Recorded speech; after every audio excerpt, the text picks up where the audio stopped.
Hello बच्चों, biology online classes में मैं पंकज विश्वकर्मा आपका बहुत बहुत स्वागत करता हूं। बच्चों, आज के दिन हम लोग जैव प्रक्रम कक्षा 10 के इस चैप्टर से रिलेटेड कुछ छोटे छोटे डाउट्स को क्लियर करने वाले हैं। ये क्वेश्चंस आपको बोर्ड पेपर के एग्जाम्स में मान के चलिए 1 से 2 नंबर अवश्य दिलाएंगे। याद रखिएगा, पिछले चैप्टर में जो भी हमारा जैव प्रक्रम चैप्टर फिनिश हुआ है वहां से ये कुछ क्वेश्चंस पुटअप किए गए हैं और इनको हम इस वीडियो के माध्यम से क्लियर करेंगे। छोटा सा वीडियो बनेगा, आइए देखते हैं क्या है हमारे इस वीडियो का टॉपिक। तो सबसे पहला टॉपिक आपका बनेगा काइम क्या होता है। सबसे पहला हेडिंग आप बनाएगा काइम। काइम किसे कहते हैं? याद रखिएगा, काइम क्या होता है?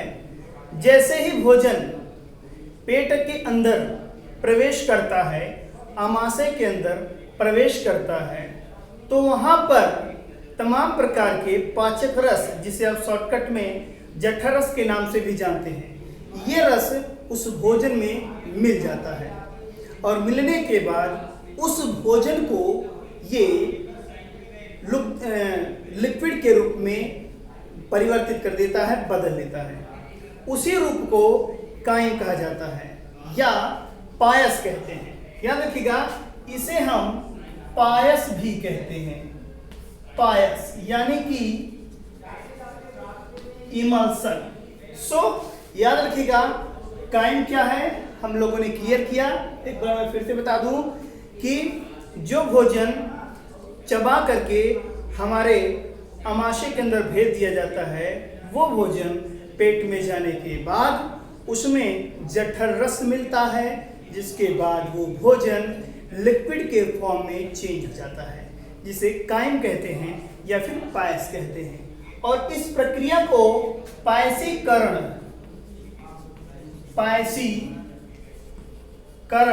यानी कि इमल्सिफिकेशन कहते हैं। तो याद रखिएगा, ये आपका एक इंपॉर्टेंट टॉपिक था। 1 से 2 नंबर में आपसे पूछा जाएगा कि इमल्सिफिकेशन किसे कहते हैं, पायसीकरण किसे कहते हैं। चलिए, दूसरा हमारा हेडिंग बनेगा नब्ज। नब्ज यानी कि पल्सेस। नब्ज किसे कहते हैं? लोग कहते हैं कि नब्ज चेक करते हैं। कहां कहां नब्ज चेक की जाती है, नब्ज होता क्या है, ये हमें जानना है। चलिए बताते हैं क्या है नब्ज। एक्चुअली है क्या?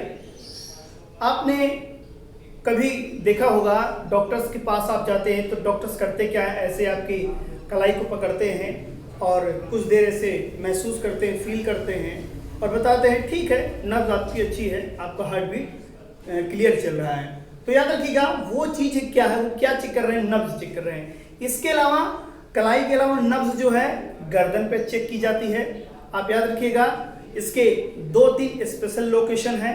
यहाँ पर कलाई में अगर कोई पूछे तो ये कलाई, इसके अलावा गर्दन, इसके अलावा पैर के घुटने के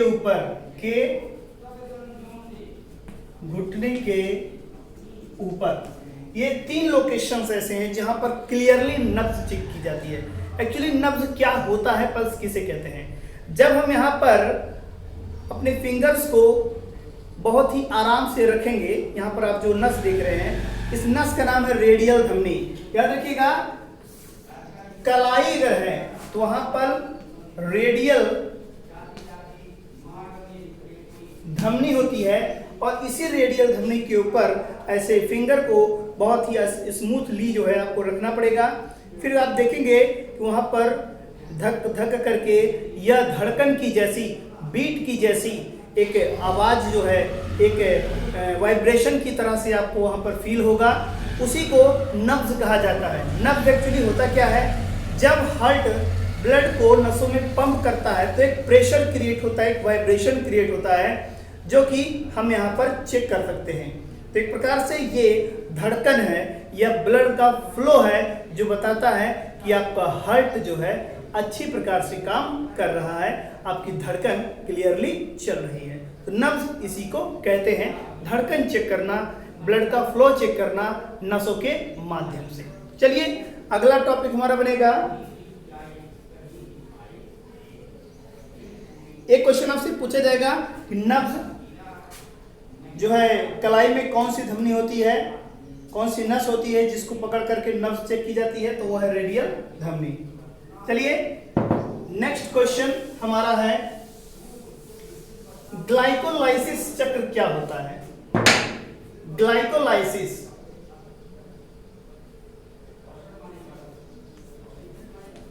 ग्लाइकोलिसिस कहिए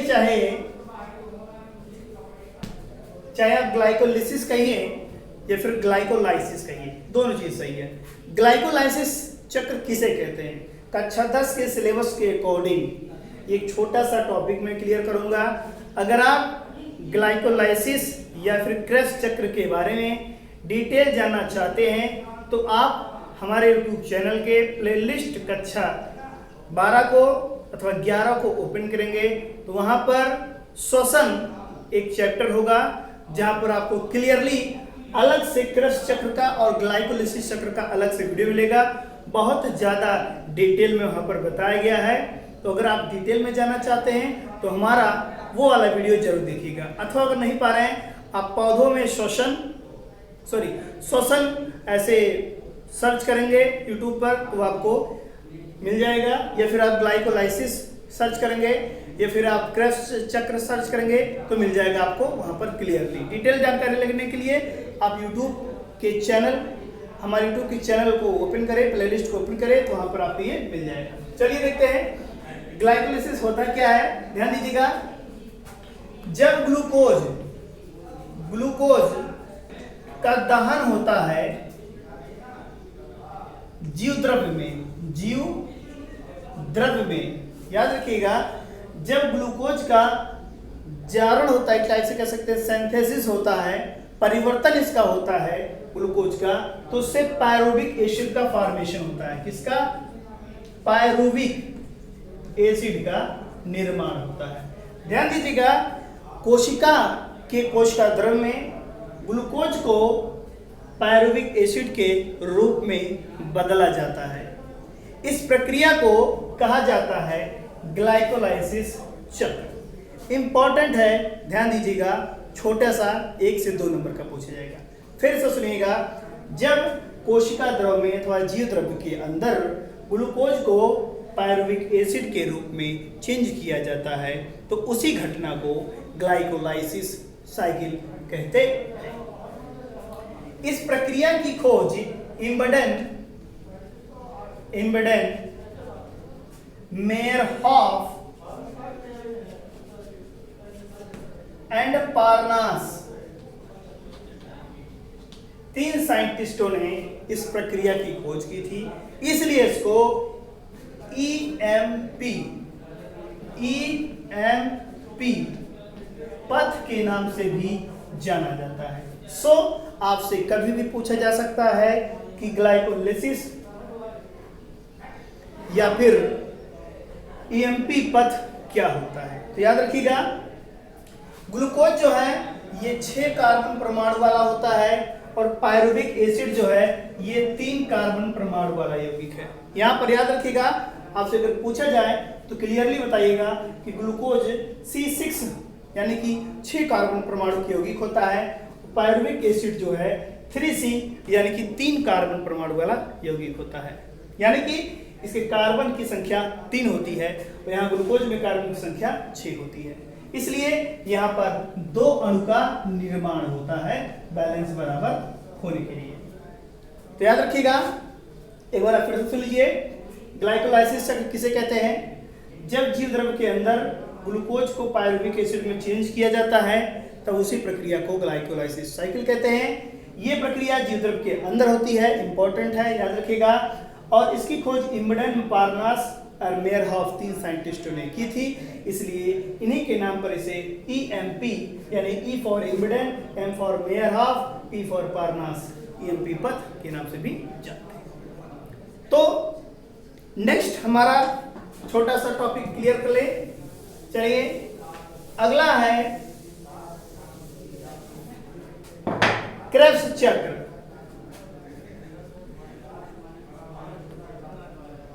क्रेब्स साइकिल क्या होता है? क्रेब्स साइकिल किसे कहते हैं? अभी हम लोगों ने ग्लाइकोलाइसिस प्रोसेस में देखा कि ग्लूकोज से बन रहा है पायरुविक एसिड। इंपॉर्टेंट है, ध्यान दीजिएगा, टफ नहीं है। फिर क्या होगा, इसी पायरुविक एसिड को, पायरुविक एसिड को फिर से सिंथेसाइज किया जाएगा, लेकिन ये काम होगा कहाँ? माइटोकॉन्ड्रिया में। ये काम माइटोकॉन्ड्रिया के अंदर होगा, दहन इसका होता है। फिर इससे क्या होगा, 2-3 प्रोडक्ट तैयार होते हैं, जैसे नेड और प्लस फैड, ये 2 प्रोडक्ट तैयार होते हैं। याद रखिएगा, क्रेब्स साइकिल के दौरान, क्रेब्स साइकिल किसे कहते हैं? याद रखिएगा, ग्लाइकोलाइसिस प्रक्रिया के दौरान बने पायरुविक एसिड को माइटोकॉन्ड्रिया के अंदर इसका दहन होगा या संश्लेषण होगा, सिंथेसिस होगा। उसके बाद ये पायरुविक एसिड चेंज हो जाता है, अर्थात इसी से नेड और फैड का निर्माण होता है। नेड और फैड क्या होता है? ध्यान दीजिएगा, निकोटिनामाइड एडेनिन डाइन्यूक्लियोटाइड ये है, ठीक है। तो ये 2 ऐसे प्रोडक्ट हैं जो क्रेब्स साइकिल के दौरान बनते हैं, और ये आगे चल करके इलेक्ट्रॉन ट्रांसपोर्ट सिस्टम के अकॉर्डिंग जाएंगे और फिर एनर्जी बनेगी। यानी कि एक और प्रोसेस होगा, इलेक्ट्रॉन ट्रांसपोर्ट सिस्टम, यानी कि ETS। ETS में क्या होगा, इस नेड को नेड प्लस और फैड प्लस, F मतलब फ्लेविन, याद रखिएगा फ्लेविन, बाकी वही एडेनिन डाइन्यूक्लियोटाइड, फ्लेविन F और फ्लेविन। फिर इससे क्या तैयार होगा? एनर्जी, ऊर्जा तैयार होती है। तो अगर आपने पिछले सिलेबस में पढ़ा होगा कि माइटोकॉन्ड्रिया के अंदर दहन होता है ग्लूकोज का, फिर उसके बाद ऊर्जा बनती है, लेकिन इतने आसानी से ऊर्जा नहीं बनती है। ऊर्जा बनने के लिए ग्लूकोज को 3 स्टेप से गुजरना पड़ता है। पहला ग्लाइकोलाइसिस, याद रखिएगा, पहला ग्लाइकोलाइसिस से, फिर क्रेब्स साइकिल से, उसके बाद ETS से। इन 3 स्टेपों से गुजरने के बाद तैयार होती है ऊर्जा।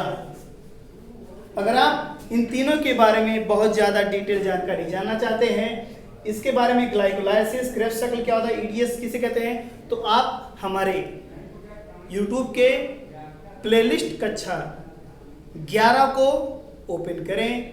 वहाँ पर आपको क्रेब्स चक्र, ग्लाइकोलाइसिस और ETS, ये तीनों का डिटेल में डिस्क्रिप्शन मिल जाएगा। फिलहाल हाई स्कूल में डिटेल नहीं है, इसलिए हम सिर्फ इतना ही बता रहे हैं। चलिए नेक्स्ट हमारा एक और टॉपिक है, उसको भी क्लियर कर लेते हैं। ये सभी टॉपिक पिछले चैप्टर, जिसका नाम है जैव प्रक्रम, लाइफ प्रोसेस से रिलेटेड है। कुछ क्वेश्चंस छूटे हुए थे, लोगों के द्वारा ये क्वेश्चंस पूछे गए थे, जिन्हें मैं यहाँ पर क्लियर कर रहा हूँ। तमाम चीज़ों के बारे में अगर आप डिटेल जानकारी चाहते हैं तो आप हमारे अन्य प्लेलिस्ट को ओपन करके देख सकते हैं। चलिए, एक है गैसों का संगठन। गैसों का संगठन कहां पर? श्वासोच्छ्वास में। श्वासोच्छ्वास मतलब होता है जब आप सांस लेते हैं, सांस बाहर निकालते हैं, तो जो गैस आपके अंदर आती है, जो हवा आपके अंदर आ रही है अथवा जो हवा बाहर निकल रही है, उसमें गैस कौन कौन से होते हैं, कितनी मात्रा में, आइए देखते हैं। चलिए देखते हैं। तो यहाँ पर गैस, यहाँ पर इंस्पायरेशन और यहाँ पर एक्सपायरेशन। आप कितना गैस ले रहे हैं, कौन कौन सी गैस ले रहे हैं, वो हम देखते हैं ध्यान से। पहली बात जान लीजिएगा, जो आप गैस अंदर लाते हैं वो कितने अमाउंट में होता है। एक बार जब आप सांस लेते हैं तो लगभग 350 ml हवा अंदर आती है।